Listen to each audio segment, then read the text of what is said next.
You guys, here we are. Here we are for part 3, the end of a trilogy. We got Ricky with us again. And of course, Mark, as always, running things from behind the scenes. Yeah, it's a fancy background you got there. Thank you. Thank you. I like that. Mine's real. But While anyway. you mentioned that, I do want to give a shout out. The art that is up here, Serena Fast did this for us and sent it to me. Oh, man. 2 days ago, and it'll be on the title on YouTube. It looks amazing though. So Very cool. Sorry, I didn't mean to interrupt you. Go ahead. No, that's cool. But this is the final part when Wade tried to save the world, and we went ahead and we blanketed and called the entire series the trilogy when Wade tried to save the world. But we didn't know that until we got to this final part. And one thing I wanted to talk about briefly before folks hear this is that I like to think of this as the double-sized annual. For anybody who collected comics, I know you guys did, you waited for that annual because it was the big 64-pager. You had some best of stuff from the year, but also some weird offbeat stuff, guest artists and things.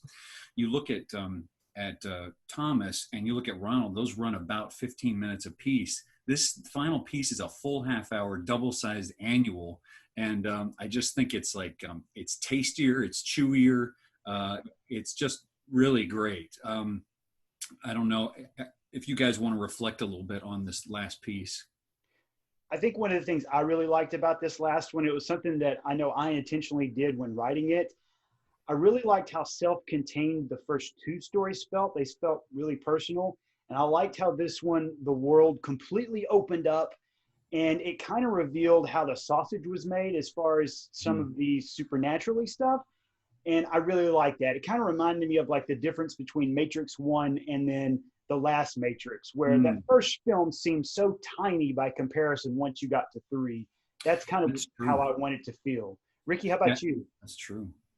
Yeah, it was. I feel like the first 2, especially for me, I was still kind of trying to find my footing. And then when, I guess all of us, we found our groove, this last one was just kind of balls to the wall. Everything, and you said, yeah, grittier, it's gorier, it's sexier, it's all just kind of everything just thrown at you. I just loved it. And Mark and I, we really, we'd finished Ronald and we felt really good about it. And it was like, this trilogy took close to a year from the very beginning of us working together to the release of the 3rd one. I believe Wade was released in December of 2014. Yeah. And so we'd had some time. We felt really good about what we'd done, but we really did struggle with who's going to be the narrator, who's going to be the focus for this 3rd part. We thought about Mandavo, and we didn't go with him, Mark, because you said you couldn't do his voice for 20 minutes. I could not. I just couldn't. It was hard enough to maintain it for those short lines. I couldn't imagine putting an entire narrative on his shoulders. I would be bored with that. But the funny thing is, and we learned this just a minute ago, Ricky thought that it was Todd the entire time doing that voice, and he just learned it was me. All this time, every time I heard it, I thought it was Todd. Yeah. That is so funny. It blows my mind because I thought it was completely transparent that it was me. I hated my performance with Mandavo. It was great. It was great. And then we briefly thought about, I remember Rachel and I were on vacation, staying in a hotel, and I went outside and did a sound recording of my idea to begin as an undead character, that an undead character perhaps in the crypt would be the final narrator. And then we went with, and I'm not going to spoil anything, but we went with Wade. He's your Peter Venkman. He's your slacker, cocky hero, and he's a lot of fun. Yeah, to me, he falls into that, as a Gen Xer, our heroes were a lot more sarcastic than like previous heroes. We didn't have Clint Eastwood. We had John McClane, who was constantly nursing a headache, who was on the precipice of alcoholism. His wife was leaving him. He's a complete mess. And I feel like Wade falls into that archetype just perfectly. Yeah, now I think about it, you also got your not only your Peter Venkman, but your Peter Quill, right? Your Guardians of the Galaxy. It's like he's going to show you how little he cares at any given time. Now he's always going to be along for the ride, and in the end, he's probably going to contribute a little bit. But he wants you to know he's only doing that, because he wants to. Yeah. And then before we should wrap up this intro to let people listen. But Ricky, could you talk about this big sprawling soundtrack and where you were thinking when you came into this one? It was, originally when you told me about the third one, it was going to be from the point of view of the dead. Mm-hmm. That was how you had pitched it to me. But then when I started reading the script, I just went all out. I'm a huge horror film fan. I mean, Carpenter and Generation X. I grew up with all those 80s horror movies. I still watch them all the time. As a matter of fact, a funny little story, but I have a teenage daughter now who is seeing those movies for the first time, and I'm rewatching them with her. It's great. So all of that, I threw kind of all of that in there. Goblin from Dario Argento and Carpenter and Marconi and even Bernard Herrmann, some Psycho. I just kind of threw all of that stuff in there because I love horror films, and this is kind of the first horror film like project that I've ever done. Oh, so that's awesome. Love it. Well, I think we should let folks hear it and stick around for us saying a last few things and maybe a tease at a fourth part. Okay, so enjoy When Wade Tried to Save the World.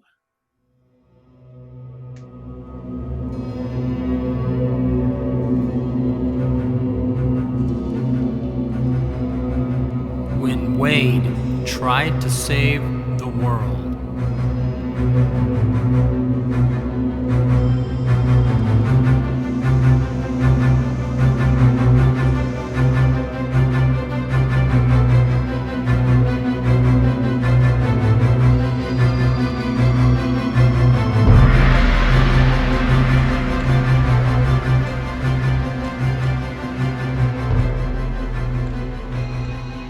When the amulet went missing, I think I felt it from the Arizona desert.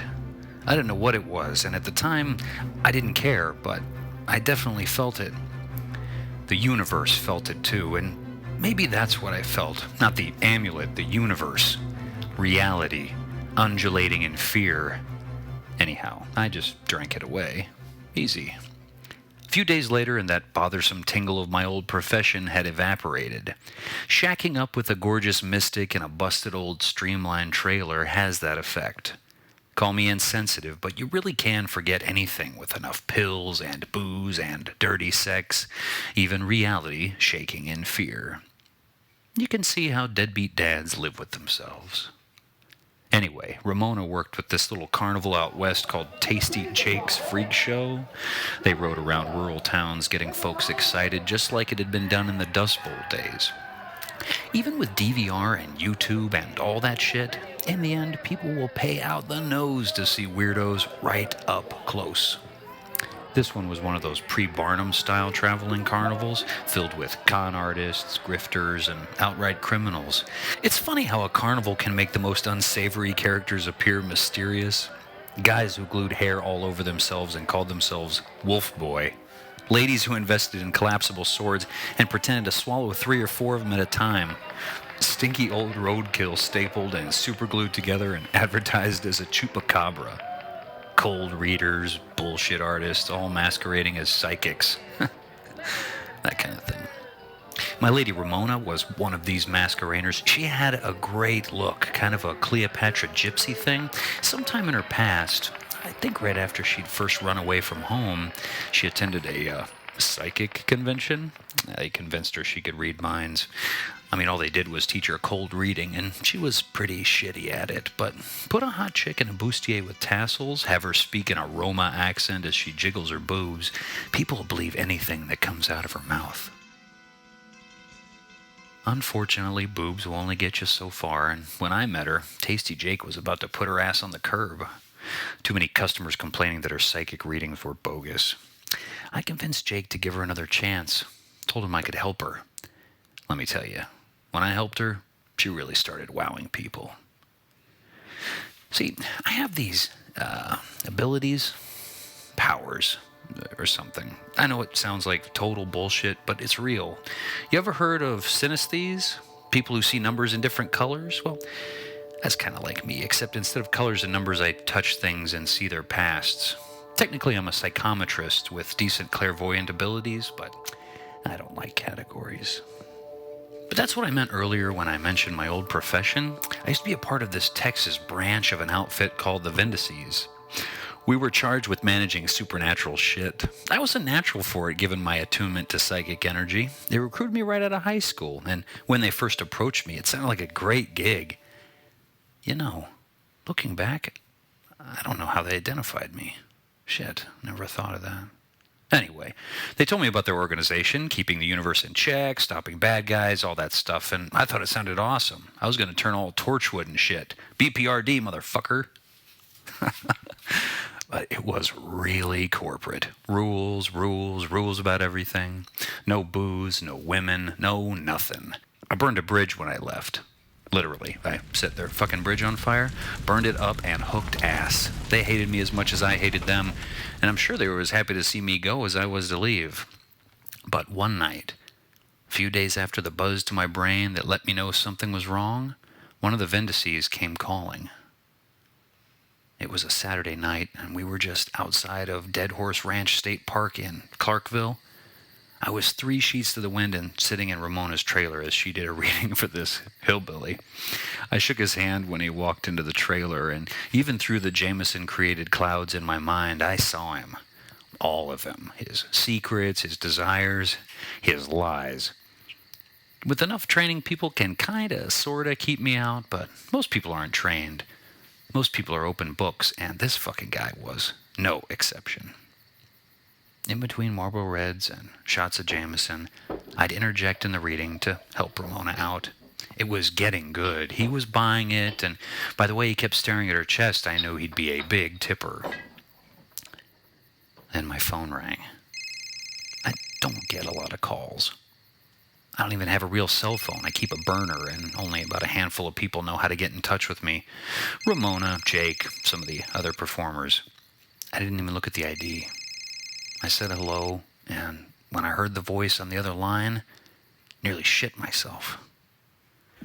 Hello? Hello, Mr. Toyd?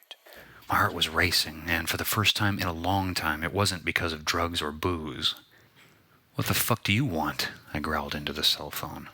Ramona and the hillbilly stopped talking and stared at me. Please, Mr. Toyd, please, I would not have contacted you. I would not have bothered you if the situation... I quit, I snapped, cutting him off. Remember? I don't know how you found this number, but when I hang up, you'd... A Yog amulet, Mr. Toyd. A Yog amulet has gone missing. That shut me up. I sat back, lit another smoke, didn't say anything. Mr. Toyd, are you still there? Yeah, I heard you. How long? We are uncertain. I have conducted a preliminary investigation, but I have not been able to determine when the Yog amulet went missing. No, I said, cutting him off again. Not how long has it been missing. How long we got? Yes, I see your point. We estimate a week before a rift fully opens. Where? San Antonio. I'll call you when I get there. Thank you so much, Mr. Toyd. I would not... It's pronounced torch, goddammit. It's Gaelic. If you're gonna use and abuse me like a lunch hour stripper, at least get my fucking name right. I hung up the phone, kissed Ramona, who was very confused, and stumbled out into the night. It was daybreak before I saw the city lights, and another half hour before I found the shithole old Dovo was staying at on the east side. Some motor lodge off Highway 90. It had a fresh coat of paint, but the place was a meth biker hangout. Some folks you can crack wise with, some folks you just look away from and keep walking. Even I was smart enough to shut my mouth in this neighborhood. I sat in the car and finished my cigarette. I knew that once I went through that door, they'd fucking have me. I could smart off, slack off, or jack off all I wanted, but at the end of the day, I was a Vindici again.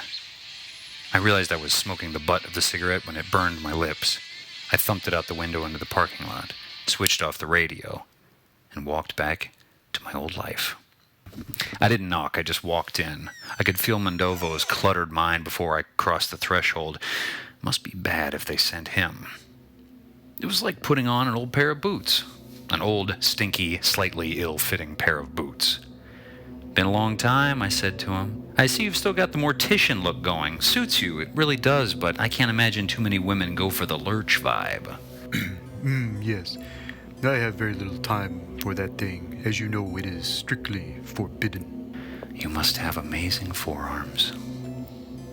I had Mondovo fill me in on the details, but he didn't really have much. A Yog amulet had been taken from a grave. There had been rumors of a grave robber, and some sad sack college instructor was the most likely candidate. Mondovo had tried to hire some PI to track the guy down, but he'd disappeared into thin air, and so had the instructor. That was it. Thin. Paper thin. They weren't exactly sure how much time we had left. Days, hours maybe. But we all know a rogue Yog amulet was bad. Really, really fucking bad. I asked Mondovo if anyone had actually spoken with the instructor's wife. He said no. Well, I said as I motioned for him to follow me to the car, let's get a fucking move on before reality goes kaput. Sarah was beautiful. I made sure to linger on the handshake to caress her hands, and I tried not to shiver as I peeled back her psyche. One go. I hadn't actually used my sight that aggressively in a long, long time. Man, it was delicious. Some psychometrists really have to work at it to read a person. See, an inanimate object is easy. Every psychometrist I've ever met could read things. Lickety-split, no problem. But people? People have souls, and souls don't like interlopers. They push back. They hide. They resist. But me?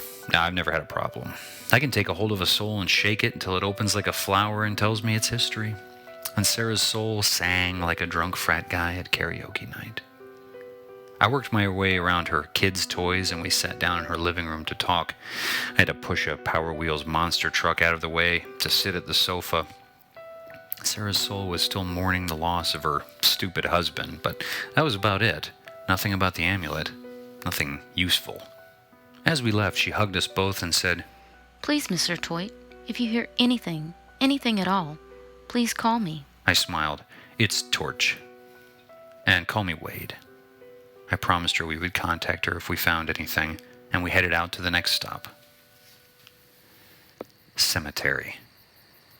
Goddamn cemetery. I never understood why the Vendices had to rely on this creepy shit like characters from a fucking John Carpenter movie. I never ever understood why they'd hide some of the most dangerous shit in the universe in graves. I started to ask why they hadn't put this thing in a safety deposit box instead of burying it like a bunch of rodents when Mondovo said, The grave lies to the back of the cemetery. I feel it, I said, cutting him off. Let old Mandy there get on a roll and the world will be over before he's done talking. I tried to clear my head as we walked. Like I said, I hadn't used the sight for real in decades, and I didn't want to get my mind all clouded up. But honestly, I would have felt the residual energy the amulet had left in and around the grave, even if I'd been half drunk and high on shrooms. The energy pulled me so hard I walked right to the grave. I knelt down and grabbed a fistful of cool, damp dirt. I squeezed it, let it fall through my fingers, and tried to see what had happened. During our initial investigation... For fuck's sake, Mandy, I'm trying to figure out what happened. Will you do me a favor and shut the fuck up? I concentrated again, pushed away my mind, and opened up. And I saw it. Saw him. The grave robber. Listening to an iPod.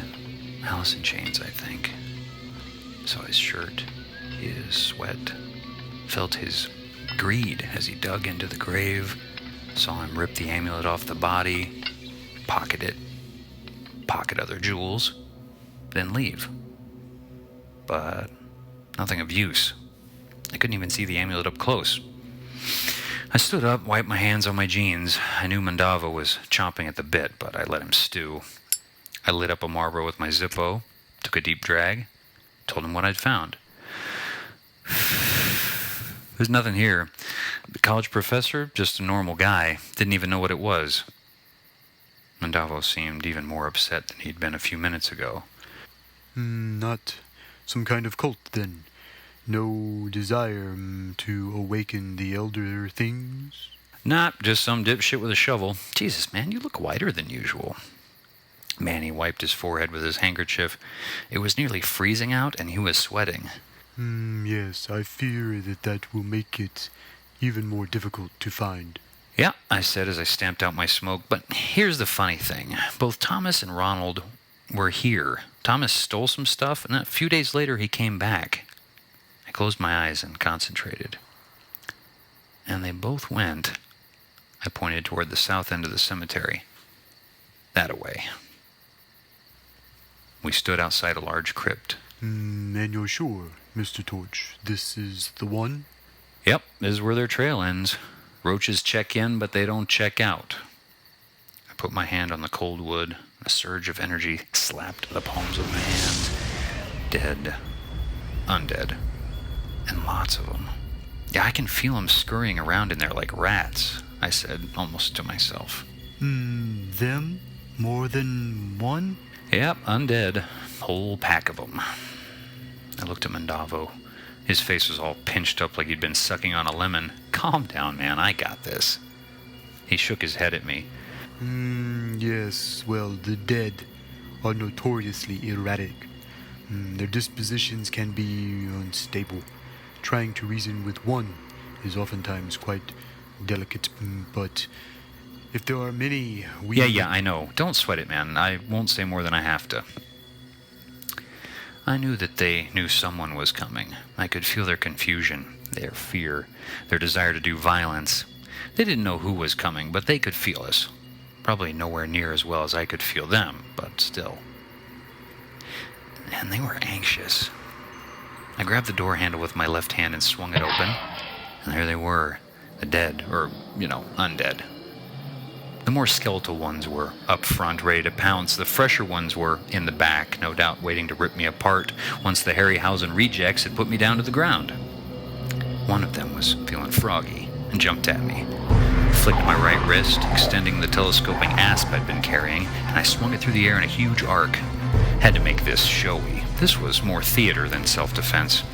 I caught that undead fucker right in the center of his big alabaster fucking forehead. The metal asp shattered the skull as if I'd hit a cheap vase, and the skeleton just collapsed on the floor in a dusty mound of bones. Oh, I heard some of them scream. Ones in the front started trying to retreat.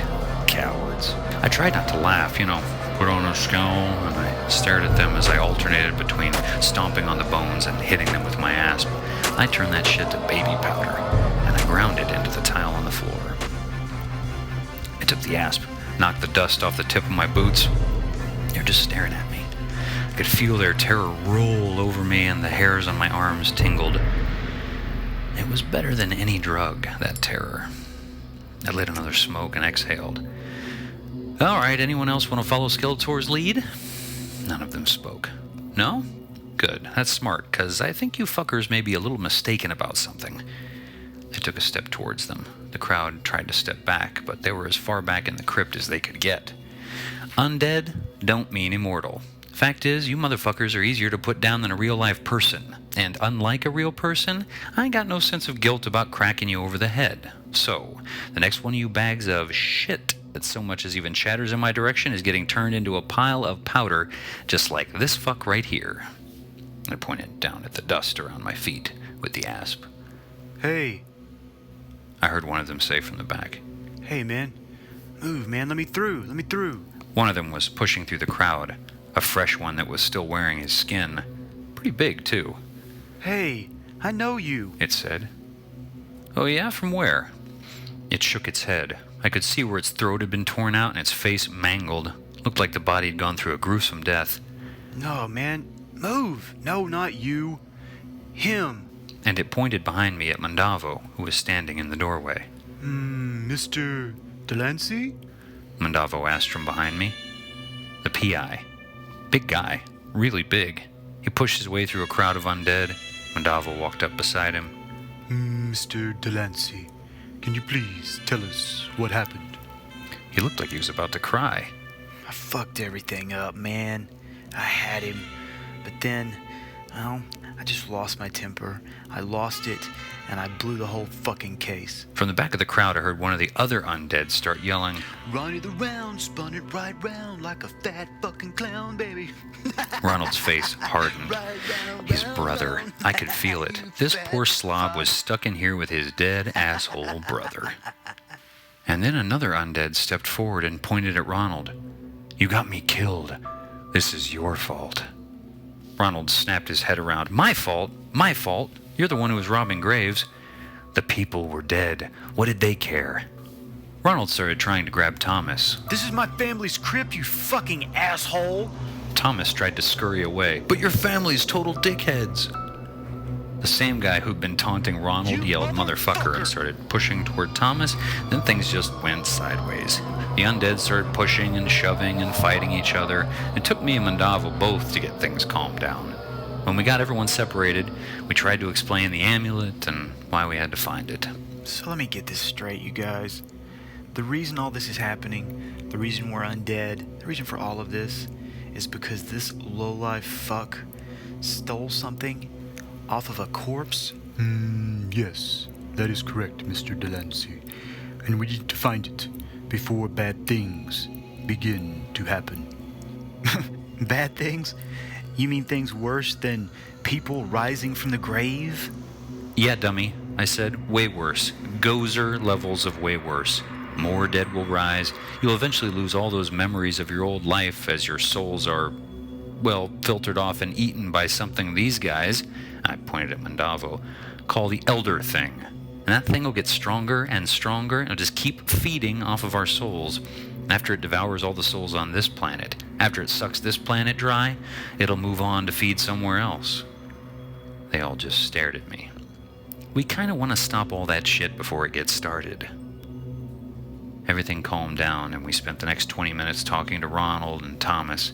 Thomas was convinced that he'd given the necklace to his wife, which didn't make any sense to me. When I'd read her, I hadn't seen any necklace, but Thomas was adamant. Look, you guys, just let me go see her. This is my fault. I can get you to her, I promise. He was damn near pleading. No, I don't think that would be wise. Yeah, I agree. Why would you want to put your wife through this? I added. You know, when we stop all this thing, and we will stop it, you all will just go back to being dead, regular dead. You can't put your wife through that, so just stay put. We'll take it from here. Come on, Thomas exclaimed. I may be dead, but I'm still a person. We're still people. Oh, for fuck's sake. Look at yourself. You aren't people. You're all ripped up and gross looking. You're walking corpses held together by magic. And when that magic is gone, I lit a cigarette and exhaled. You'll be gone too. Kind of harsh, I know, but I hate the undead. They're so needy. When I walked into Sarah's house for the second time, I tried to focus, and just like before, I got nothing. But this time, I paid more attention to the nothing, rolled it around in my mind. There was too much of it. Nothing was everywhere. Mr. Wade, I'm sorry. Good to see you again. Did you find something out about Thomas? Her eyes were practically begging for good news. She was wearing a turtleneck sweater, so I couldn't see if she was wearing the necklace or not. But on the plus side, the sweater really made her boobs look great. I held her hand in mine. I dove into her soul head first, but nothing.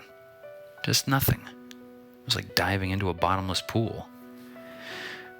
No, I'm afraid not, but I would like to talk to you. Can I come in? She let go of my hand and invited me into her house. I'd made Mandava wait out in the car. Something was going on here, and I wanted to eliminate as many variables as possible, and his irritating ass definitely counted as a variable. I figured that would help us focus. I stepped over the piles of cars and army men and kids shit like I did before. Jesus, did these kids ever clean up? We sat on the couch, and I started telling Sarah about the necklace that had gone missing. I left out all the mystical mumbo-jumbo, and I made up a bunch of shit about how it was a family heirloom that Thomas may have bought at a second-hand shop. I explained there was a huge reward for the necklace and so forth, blah, blah, blah, but as I spun my web of shit, I started to notice that none of it was even so much as phasing Sarah. Just an impassively beautiful face. I felt like I could get lost in her eyes. Wade, my husband hadn't bought me a gift in years. Sometimes I wondered if he even remembered I was a woman. He was gone all the time, and this house could get really lonely. She started scooting closer to me on the couch. She placed her hand on my leg and slowly made circles on my knee with her fingers. She leaned in close, all the while staring at me with those lovely, beguiling eyes. So lonely, Wade, She breathed as she leaned in close. Sarah's kisses were wet and hard and tasted like oolong tea. She pushed herself on top of me, and she let her legs wrap around my waist. I felt her hands run down my stomach and down past the elastic waistband of my boxer briefs, and she wrapped her fingers around me. I lifted my waist to push into her hands. I really wanted to go with it, but something was beginning to nag me. Not only was the living room still a mess from all the toys, but... Okay, stay with me. It was the same mess as before. The monster truck sat at my feet as it had the last time. The army men were in their same siege on the same building block castle. I opened my eyes as we kissed, and I stared deep into her. I was seeing the same things in her soul: missing husband, mourning, sadness, loss. Her soul looked exactly as it had looked earlier the day. Exactly the same. Nothing about kids, nothing about me. And we were all but fucking. And her soul hadn't changed at all. It felt like she was wearing someone else's soul. Disguised soul. I pulled Sarah's head away from mine. "Sarah, are your kids here?" She gripped my manhood tight and kissed me hard, acting like she hadn't heard me. "Seriously, honey, where are the kids?" Who cares about the kids? She responded as she tried to lean in for another kiss. That clenched it. I forgot about everything and tried to clear my mind, and I stared deeply into her eyes again. I pushed and pushed and pushed, and for an instant, just a fucking instant, I touched madness. Pure, unadulterated, chaotic madness swirling and twirling inside her. Small flashes of small, bloody handprints.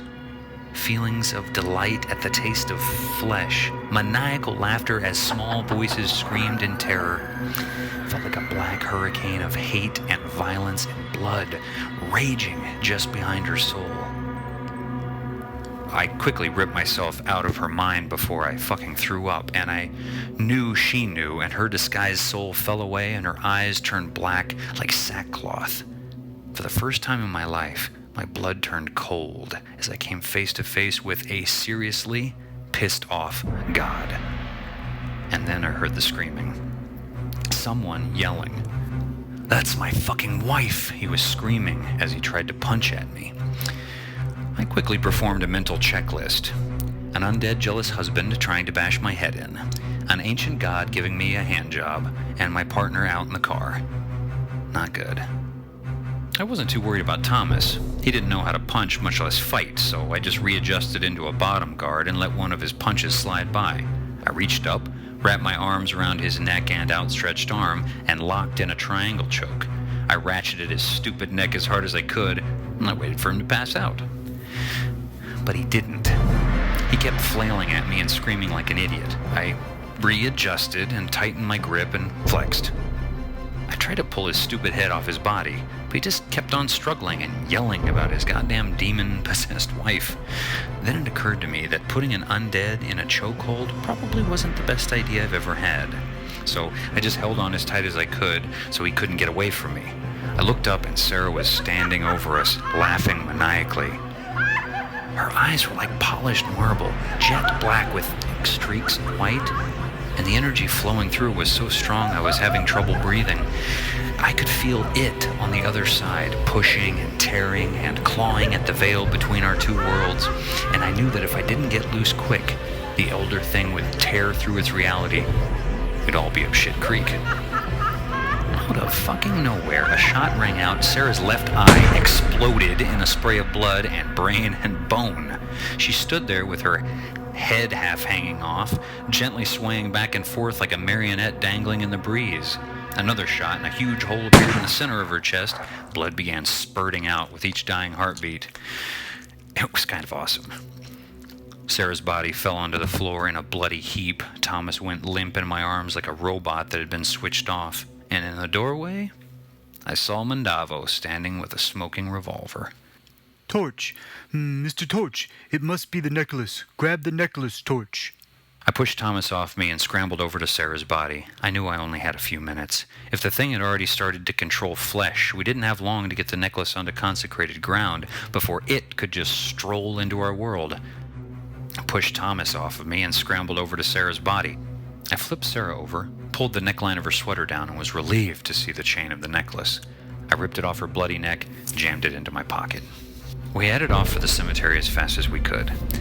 By the time we got there, I could literally hear reality being torn away all around us. It sounded like someone was slowly tearing galaxy-sized newspaper pages.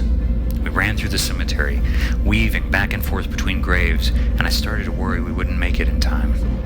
When we finally got to the grave where all this shit had started, Mondavo thrust out his hand and said, Quickly, Mr. Torch, give me the necklace and I shall begin the binding incantation. I pulled the necklace out of my pocket, dropped it into Mondavo's hand. He stared at it, looked at me, and slowly said in a soft voice, Mr. Torch, this is not a Yog amulet. He held up the necklace. I hadn't even looked at it when I ripped it off Sarah's body. Darkness had already extinguished the sun, but when lightning flashed, I could clearly see it was a small black Celtic cross. Looked like something a goth tween would buy at Hot Topic. Yog amulets. They're always jade, Mr. Torch, always. If you'd ever bothered to study, you would have known that. The wind had whipped up, lightning was flashing, and the thunder was so close I could feel it rumble in my chest. Mondavo fell to his butt on the ground next to the open grave. Why didn't you read it, Mr. Torch? Why? He put his head in his hands. Couldn't even be bothered to read it, the only reason you were here. I spun and looked at the sky. The air rippled and sparkled with red energy, and I could feel it starting to rip through. And I knew that was it. We were done, totally fucked. Because even if we made it back to Sarah's house before it pushed through, and even if we were able to find the amulet, there's no way we would have time to get it back to consecrated ground. I heard the crack of a gunshot and looked down in time to see Mondavo's body slink to the ground in a fetal position, the revolver still in his hand. His legs twitched, and his body convulsed softly as the last bit of blood trickled out of his head and onto the grass. Selfish prick, I said as I pulled out my last Marlboro Red. I lit it and inhaled, wadded up the soft pack, and threw it in the open grave. Least he could have done is shoot me first.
Bam.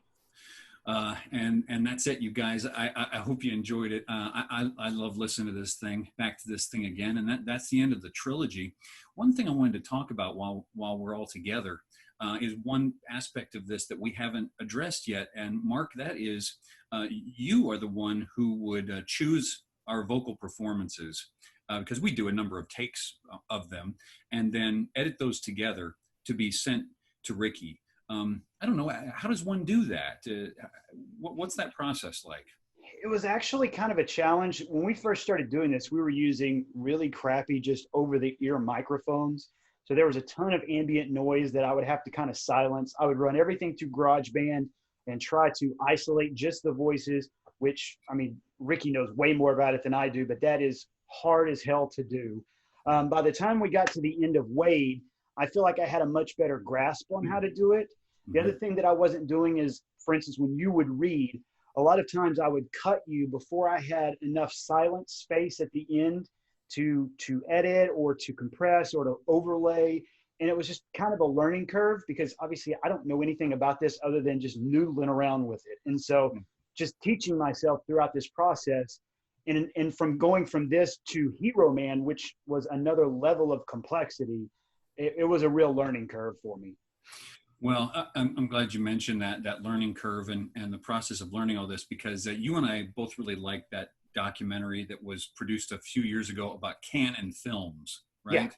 Yeah. And for those who don't know, Canon Films is a very small production company that ended up being a multi-million-dollar company, and they ended up doing big movies like Superman 4 and Masters of the Universe. But they were a train wreck, and they just taught themselves as they went. And even though they made so many bad movies, terrible martial arts movies that just stole old footage from other movies and stuff, they just said, we're going to make a movie. And then we're not going to worry too much about the decisions, and we're going to make it, and then we're going to make another one, and then we're going to make another one. And with all three of us living in different towns and not seeing each other very much, and getting to talk very little and just trusting Google Docs and our small conversations, it felt like even though this took a year, that we had to have that, let's just churn it out. Let's do it as fast as possible because we'll never make it if we don't. Yeah.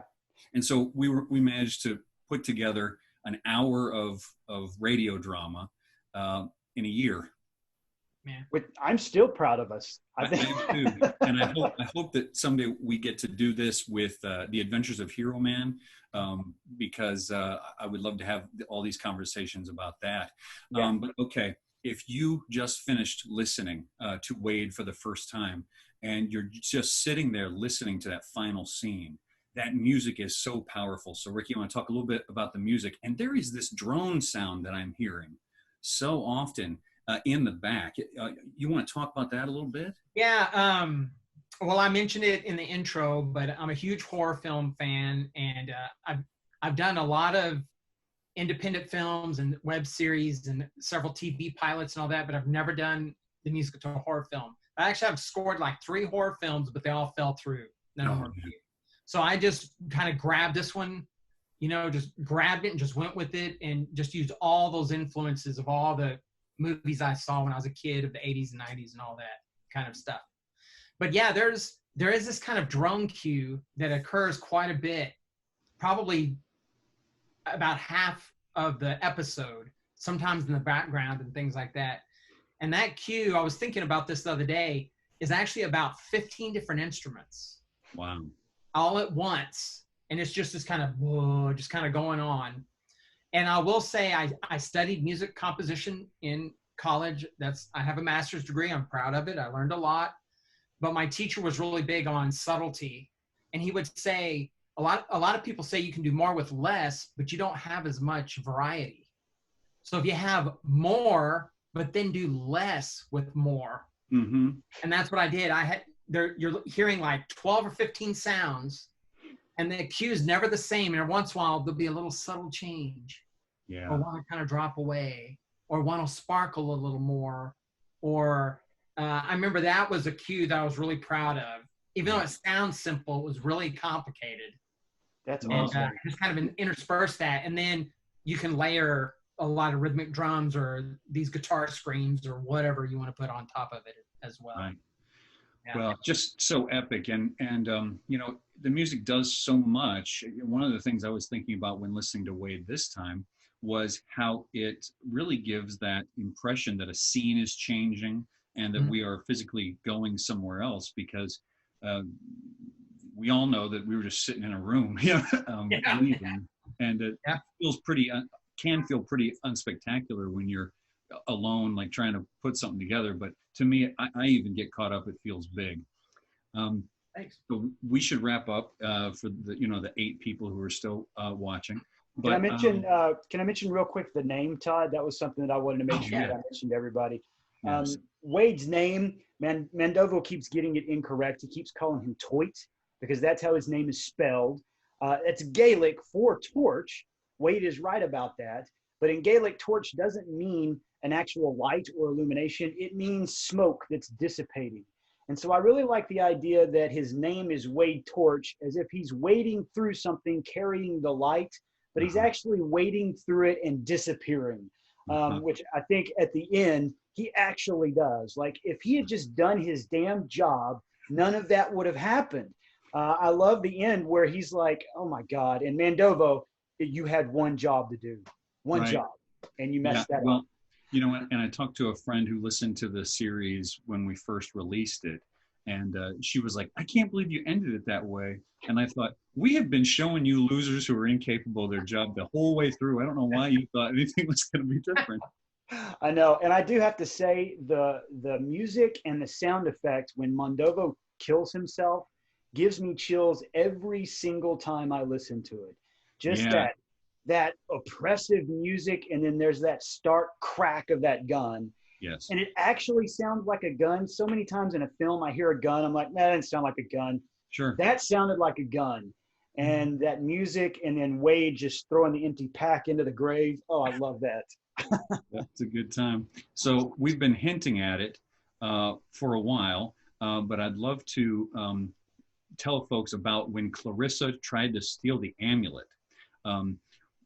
Mark wrote the majority of that, and we performed it one October evening live a few years ago. Ricky was there doing live music performance with us, and I had such a damn good time. And we want to tell folks that we are going to record that thing, and we want to get it out to folks. Yeah, absolutely. I want to get it laid down on a track. I really like Clarissa. It's shorter than the other ones. I think it runs, I don't know, like I think it was 12 minutes or something like that. So it's not a huge piece. But when I wrote it, I always envisioned it as a prequel, like what got this story started. And it's Clarissa's story. And so, yeah, I can't wait to lay that track down. And the music for it was fantastic. It's got that ending of Wade, that apocalyptic ending. It's got that feel to it. It's a crazy story. And that one's sort of your Southern Gothic in a way. It's got like a much different voice. Each of these has kind of a different voice coming from a different perspective, and in this one another time. We will, we want that to get to folks as soon as possible. But so we're going to start doing the recording for that. And then, like I said in the intro, someday the Adventures of Hero Man, the 4-part epic, will also, we'll try to get out to folks as well. So you guys got last things to say before we sign off? Thank you guys for doing the retrospectives for me. That was fantastic. This was so good to talk about this series, and I hope people have enjoyed it. Yeah, I'm really proud of this project. I really enjoyed working with you guys, and I felt like we really created something, a really good piece of art. Should I say that? I think you should. I think so. Yeah. Well, definitely I'm really proud of it. What you created was definitely art. But it was from you guys, All right. Well, we appreciate you hanging with us, and more stuff to come from Like Minded Lunatics. See ya.